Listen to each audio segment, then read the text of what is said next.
Dans cette vidéo, il est question de la symphonie numéro 92, Oxford, de Joseph Haydn. Je t'explique l'essentiel sur l'œuvre et sur le compositeur. Joseph Haydn a composé sa symphonie numéro 92 en sol majeur, connue sous le nom d'Oxford, en 1789. Elle fait partie d'un groupe de 3 symphonies, numéro 90 à 92, que Haydn a écrites pour le comte d'Osny à Paris.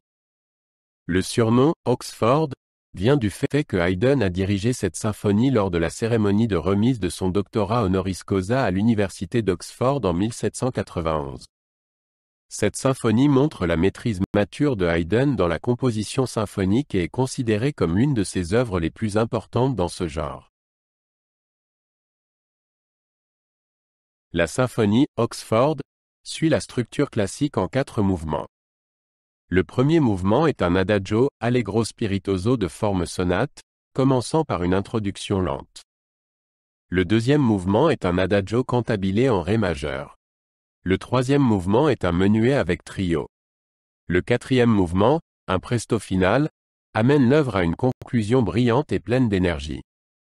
Chaque mouvement a son propre caractère, mais ensemble, ils forment une unité musicale parfaitement équilibrée. Le premier mouvement commence par une introduction lente, caractéristique des symphonies tardives de Haydn.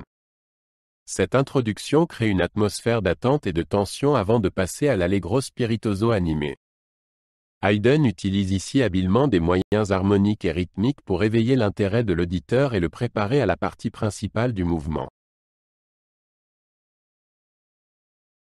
Le deuxième mouvement de la symphonie, Oxford, est un adagio cantabile qui compte parmi les plus beaux mouvements lents de l'œuvre symphonique de Haydn. Le thème principal est d'abord présenté par les cordes, puis développé dans une série de variations.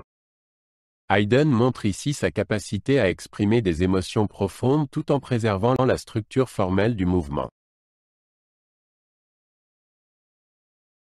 Dans la symphonie Oxford, Haydn démontre sa maîtrise de l'orchestration.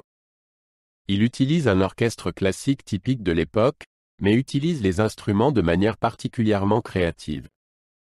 L'utilisation des bois, qui joue un rôle proéminent dans cette symphonie, est remarquable, notamment dans les deuxième et quatrième mouvements. Haydn crée une riche palette de couleurs sonores, allant de la délicatesse des cordes à la puissance des passages en tutti. Le langage musical de Haydn dans la symphonie Oxford est à la fois élégant et expressif. Il utilise des thèmes contrastés, des tournures harmoniques surprenantes et des structures rythmiques raffinées. La symphonie montre la capacité de Haydn à développer des thèmes et à créer de grandes arches musicales.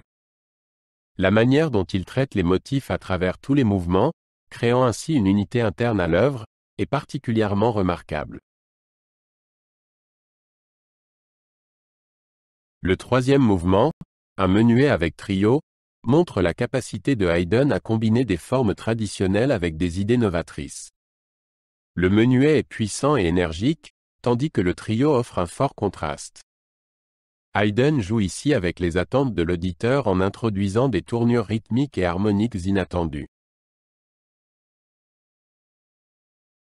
Le quatrième mouvement de la symphonie est un exemple de l'esprit et du brio de Haydn. Il commence par un thème vif, qui est ensuite traité dans une série de variations et de développements pleins d'esprit. Haydn joue ici avec les attentes de l'auditeur en introduisant des tournures surprenantes et des pauses inattendues. Le mouvement se termine dans une atmosphère de joie et d'énergie débordante. L'exécution de la symphonie lors de la remise du titre de docteur honoris causa à Oxford fut un moment important dans la carrière de Haydn. Elle souligna sa réputation de compositeur de premier plan de son époque et contribua à faire connaître sa musique à un public anglais plus large.